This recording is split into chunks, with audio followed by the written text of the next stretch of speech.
We've seen frustrated Tom Brady on the sideline this year, and rightfully so in those moments. That's very reasonable. Tom Brady making a lot of sense about all this. But, Marcus, when you think about this, how much of the blame for the struggles with the Tampa Bay Buccaneers falls on Tom Brady's own shoulders?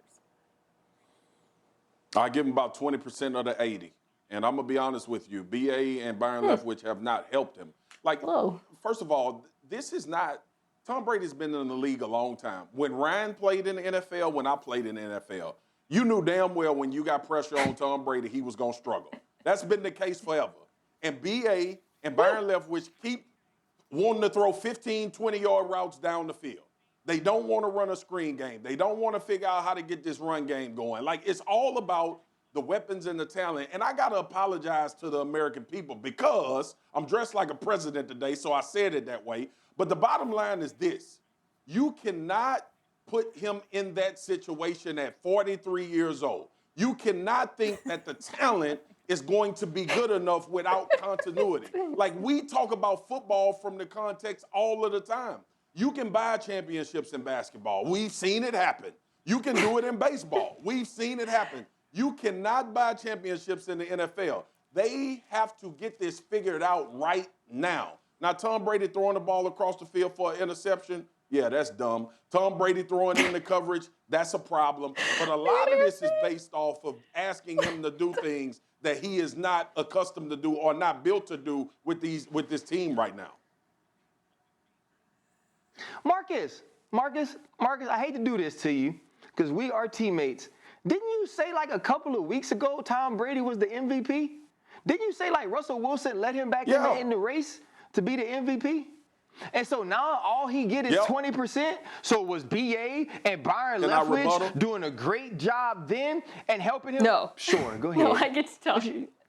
Go ahead. Mina next, but Marcus first. I don't want to cut Mina off. I don't want to cut Mina off. No, go for a second. Just be sure. Ryan. Okay, I'll talk then, damn it. Let me talk. Let me respond to the gentleman from Louisiana. Here's the deal, RC.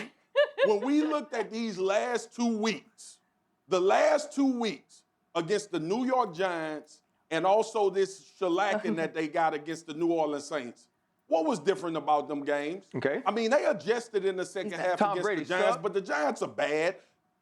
Daniel Jones allowed them to be in that game consistently. It's been terrible offensive plans, RC. We've been screaming, throw the ball to Grunt. We've been screaming, use the screen game. The lady from California have a run game. Go ahead, Mina. Mina. Reclaim her time. Yeah, go ahead. I'm sorry. Okay. Earlier we talked about how, Marcus, your apparel made you fit to talk about Aaron Donald versus the Seahawks offensive line.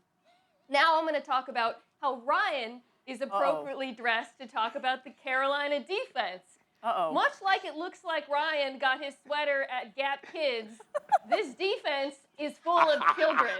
And that's why Tom Brady is going to shred today. Now, they've got some great talented rookies. I love Jeremy Chin.